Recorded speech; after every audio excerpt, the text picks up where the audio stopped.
So the first thing you probably need to write down on your paper is right here where it says describe how consumers, businesses, and government decision makers face scarcity. Y'all see that at the bottom there? Yeah.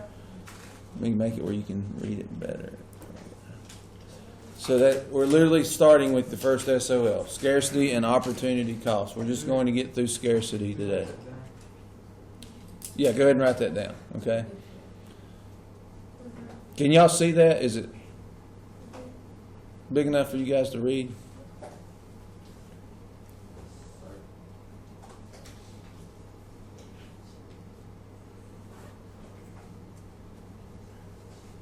So the idea is for us to describe how consumers, businesses, and government decision makers face scarcity of resources. We'll talk about opportunity cost tomorrow, but we just want to know when you guys leave today, I want you guys to understand what scarcity means. All right? So to kind of get this started off, and I mentioned this to you guys yesterday, I've got the words free lunch put up there. And what I mean by that is there's no such thing as a free lunch. It's the paragraph at the bottom, or the statement, not the paragraph. I just want you to write down the SOL so you know which one we're dealing with, okay? You don't have to write it word for word, just the basics of it, okay? So, what do I mean by there's no such thing as free lunch? I literally mean that whatever you do, you're giving up something else in order to do it, okay? Now, that's kind of opportunity cost, and we're going to talk about it a little bit later, but just keep that in mind. Whatever you do, you are giving up something else in order to do that. You gave up sleep this morning to come to school. You know, I told you yesterday, the clothes you have on your back today, you gave up your entire wardrobe to wear those. Every decision you make has a cost to it, okay? Now we're going to talk about why consumers, which are us, people who buy things, producers, which are businesses, people who produce things, and how the government has to decide when something is scarce. Does anybody here know what the word scarcity means? Or what I mean by the word scarce? Yeah. It's not like it's kind of like rare. Like Yeah. If something is scarce, do I have a lot of it or little of it? I have very little amount of it. I'll go back at the end. Okay. So the questions that we have to answer today, and just jot down that first one. We'll be jumping back and forth to this slide, okay? But number one, we're just going to answer number one today, and you guys have an idea about it. It says, what is scarcity? Now, I could go a lot of ways with this, okay? But what does the word scarcity mean? All right? We already know that it's something rare. You don't have a lot of it.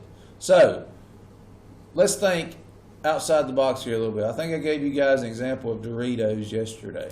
If something was scarce, what would we have to do if we were a consumer? If I love Doritos and there's no more Doritos left in the store, what am I going to have to make?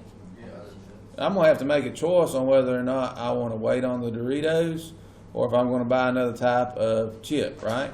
So, in essence, what does scarcity make consumers do? They make us make what? Choices. Jot that down and put a star beside of it. Scarcity makes consumers have to make choices.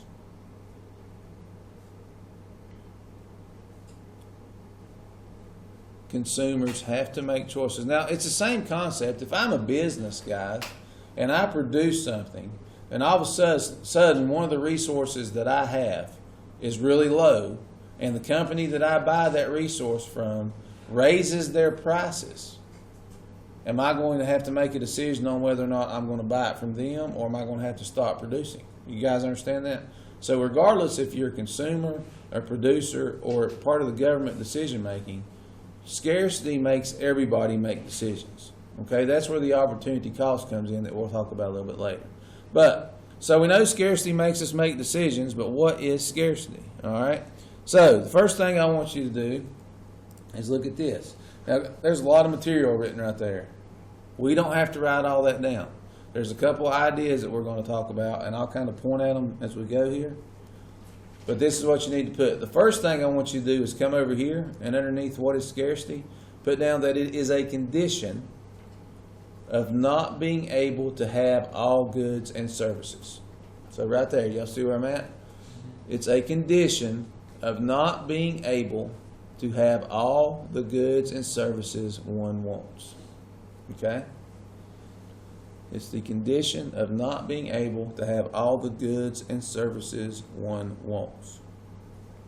If I went to Walmart today with a list of 50 items on it that I needed, and I wrote down the brand of each of those items that I needed, what is the likelihood that I'm going to walk out of Walmart with exactly everything on my list? Very unlikely. Probably about half and half, I would say. Because if I find a product that I feel is cheaper, but it's of the same quality, it would be foolish of me not to buy it, right? So, basically, guys, scarcity is the inability to fulfill all your wants. Okay?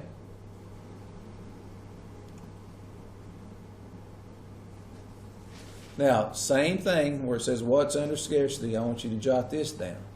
Put down that it exists when there is not enough resources to satisfy all uses. You don't have to write down of all competing.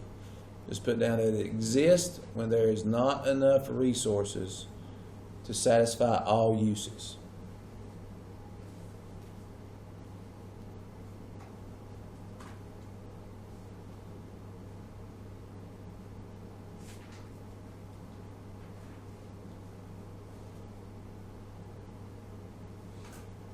Now, I'm going to do this when you guys get online. I won't do it to you tomorrow, but on Thursday, I'm hoping I can have you a little questionnaire. Well, no, I won't. We'll have to give you another lecture. But anyway, when you have your first quiz, one of the questions I'm going to ask you is literally, what is scarcity? Everything that you just wrote down, any of that would work. I need you to know that scarcity is when you have a limited amount of resources and you're not able to get everything you want. Y'all understand that? Let me give you an example that you may fit your times. All of you have cell phones, more than likely, right? All right.